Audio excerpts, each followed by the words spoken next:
महानगरपालिकेच्या 6 प्रभाग समिती सभापती पदाच्या निवडणुका गुरुवारी 30 एप्रिल रोजी बिनविरोध पार पडल्या.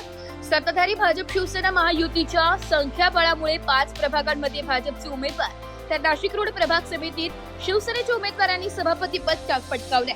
निवडणूक प्रक्रिया मनपा मुख्यालयातील स्थायी समिती सभागृहात विभागीय अप्पर आयुक्त तथा निवडणूक निर्णय अधिकारी अजय मोरे यांच्या अध्यक्षतेखाली पार पडली. संख्याबळाचा स्पष्ट अंदाज असल्याने अनेक ठिकाणी विरोधकांनी माघार घेतल्याने निवडणुका बिनविरोध झाल्या.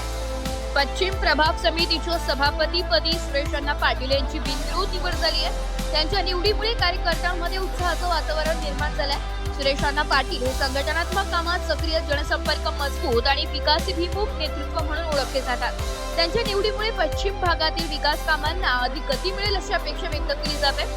नवीन सभापतींचा सत्कार यावेळी महापौर हिमगौरी आहेरडके, उपमहापौर विलास अण्णा शिंदे यांच्यासह मान्यवरांच्या उपस्थितीत पुष्पगुच्छ देऊन करण्यात आलाय. यावेळी समिती सदस्य व पदाधिकारी मोठ्या संख्येने उपस्थित होते. एकूणच या निवडणुकांमधून नाशिक महापालिकेत भाजप शिवसेना महायुतीचे वर्चस्व पुन्हा एकदा अधोरेखित झाले असून आगामी काळात विकास कामांना गती मिळण्याची अपेक्षा व्यक्त होत आहे. अण्णाजी आज सभापतीपदी आपली बिनविरोध त्याबद्दल मी प्रथम म्हणजे आमच्या पक्षाने मला जी संधी दिली आणि आदेश दिला त्याच्याप्रमाणे मी फॉर्म भरला आणि माझे सर्व सहकारी 7, 12 आणि 13 सर्वांनी मला पाठिंबा दिला. त्यामुळे सदरहून जो हा विभाग आहे पश्चिम विभाग याचं जास्तीत जास्त चांगल्या पद्धतीने आणि नियोजनबद्ध काम करू असं मी पहिल्यांदा सांगतो. सर्वात प्रथम प्राधान्य तर आता जे कामं चालू आहे ते कसे पूर्ण होतील आणि पाण्याचा जो प्रश्न आहे तो कसा जास्त लवकर सॉल्व्ह होईल याच्याबद्दल सर्वात प्रथम हे करेन. नंतर दुसरे म्हणजे आपल्या इथे अतिक्रमण हा फार मोठा विषय आहे.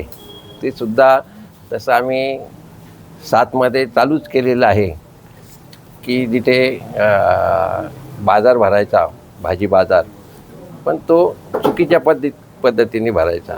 तो आम्ही जवळजवळ त्याचं नियोजन चांगलं केलेलं आहे आणि जे त्या प्रभागातले लोक आहे त्यांच्यासाठी पण व्यवस्था करण्याचं आणि योग्य ठिकाणी बसून नियोजन करण्यात येईल. आमचं पुढे असा एक धोरण आहे की शेतकरी जे बाहेरून येतात त्यांच्यासाठी सुद्धा आहे ना अशी एक जागा शोधून त्यांना दर रविवारी फक्त त्यांनी आपला जो काही माल आहे तो जर योग्य ठिकाणी जर हे केलं तर नागरिकांची पण चांगली सोय होईल. दुसरी गोष्ट म्हणजे अतिक्रमणच्या बाबतीत अतिक्रमणमध्ये अतिशय चुकीच्या म्हणजे ज्यांना हे करायचं व्यापार करायचा आहे तर त्यांनी जरूर करावा, पण त्याचबरोबर त्यांनीसुद्धा काहीतरी माणसं लावून सिक्युरिटी लावून व्यवस्थित गाड्या लागल्या पाहिजे, हे झालं पाहिजे, हे सुद्धा बघितलं पाहिजे, कारण की नागरिकांना त्रास नाही झाला पाहिजे. या छोट्या मोठ्या सर्व गोष्टी आणि आमचे जेवढे सभासद आहे त्यांचे जे जे काही त्या भागातले प्रॉब्लेम असतील ते आम्ही निश्चित सोडू. रिपोर्ट नाशिक लोकशाही न्यूज नाशिक.